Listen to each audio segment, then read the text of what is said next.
Salve, meu amigo, você está na SP Centro Técnico Mecânico Tiguan, tá certo? O que acontece? Muitas Tiguans estão apresentando aquele barulho ao esterçar a direção para a esquerda e para a direita. Muitas vezes, dependendo de onde você levar o carro, vai ter que substituir essa caixa. O que eu quero dizer para você que não há necessidade da substituição. Aqui na SP, uma Tiguan como essa aqui, hoje está aqui para realizar esse trabalho.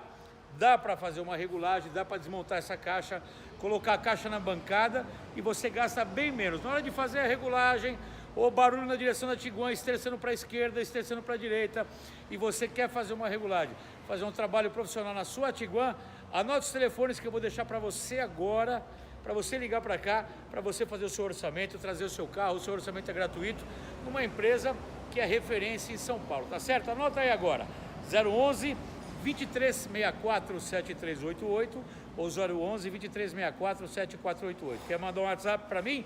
Manda agora, fala Lopão, assistiu o vídeo, manda o WhatsApp, anota aí, devagar, 011 970 98 1106.